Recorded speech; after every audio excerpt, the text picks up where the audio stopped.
We now move to Singapore with another ministerial address by Josephine Teo, Minister for Communications and Information, Ministry of Communications and Information, Singapore. She is Minister in charge of Smart Nation and Cybersecurity and the second Minister of Home Affairs. She is also a member of the National Jobs Council and the Future Economy Council. Dr. Ruda Chowdhury, Director of Carnegie, India, Excellencies, ladies and gentlemen. It is my pleasure to address you at this Global Technology Summit.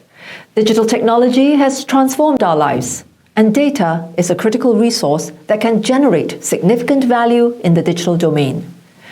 Innovative applications of data can drive the digital economy, inform policymaking, and improve the lived experiences of our people. Many have described data as the new oil. Like oil, data needs to be processed before it becomes useful and requires good infrastructure to enable reliable access. Yet in many ways, oil is a flawed analogy. Unlike oil, the nature of data is that it is not finite and it does not deplete. In fact, it is quite the opposite. We can unlock new value by resharing and reusing the data. It can bring benefits to many organizations concurrently. The free flow of data across borders enables our businesses to digitally serve many markets, creating efficiencies and driving innovation. In fact, excessive restrictions on data sharing can be counterproductive. At the same time, there are legitimate concerns about our personal data being mishandled or abused. Data breaches and scams can have a devastating impact on their victims. Businesses' reputations are at risk and can affect their services to customers in both the digital and physical domain. Each country will no doubt find its own unique balance between these competing objectives of data innovation and data protection. India, I understand, has a new draft bill, the Digital Personal Data Protection Bill, that recognizes cross-border interactions as a defining characteristic of today's interconnected world. In Singapore, we have our own data protection laws since 2012, as do many other countries in the world.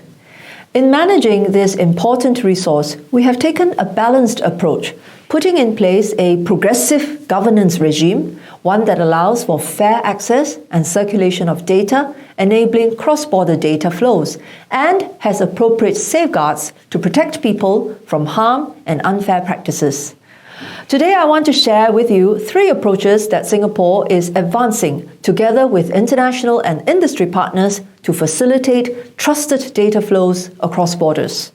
First, Singapore works with international partners to converge on standards to facilitate cross-border data flows. Even as we differ in our data protection regimes, it is important that countries work towards interoperability between our systems. Within ASEAN, we have worked together to create practical transfer mechanisms such as the ASEAN Data Management Framework. The ASEAN Data Management Framework provides businesses with a step-by-step guide so that their data management system has proper safeguards to protect data. We also have model contractual clauses, which are a ready-to-use template that help businesses meet the requirements for data transfers. Businesses, especially SMEs, can then reduce the amount of resources spent on negotiation and compliance. We welcome the opportunity to work with India and other countries to encourage more of our businesses to utilize these data transfer mechanisms. International certification mechanisms are another useful data transfer tool. An example is the Cross-Border Privacy Rules or CBPR system, which harmonizes standards to reduce barriers to cross-border data flows. Singapore is one of the founding economies of the Global CBPR Forum. We are working with government and industry partners to facilitate the adoption of the CBPR system globally. Another way that Singapore is advancing trusted cross-border data flows is through working with industry and research partners on privacy-enhancing technologies. We are exploring ways in which businesses can extract value from data without exposing sensitive personal data. For instance, Banks can now pull data from their operations worldwide and build AI models for better fraud detection while protecting their customers' information.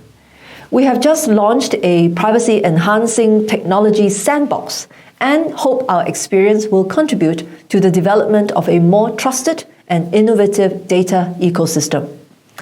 Earlier this year, Singapore also launched the National Digital Trust Centre with R&D commitments. It is an initiative that allows businesses to experiment with emerging technologies in a safe and secure manner, enhancing trust between companies and citizens. A third way to advance trusted data flows is to invest in infrastructure platforms that allow for data exchange across sectors and borders. An example of a public-private infrastructure platform is the Singapore Trade Data Exchange, or SG TradeX. Consider it a secure data superhighway that aims to tackle supply chain inefficiencies by connecting partners in the ecosystem. It is expected to unlock more than $100 million in value for participants by 2026. We invite businesses around the world to utilize SG TradeX and to work together to develop more of such platforms that enhance business productivity. 3 months ago, I was in Bali for the G20 Digital Economy Ministers meeting, where I shared Singapore's balanced approach to data and the importance of allowing for cross-border data flows. India's G20 presidency comes at a critical juncture. India's strength in the digital domain, for example, the India Stack, puts it in a good position to lead global efforts on digitalization through the G20 fora.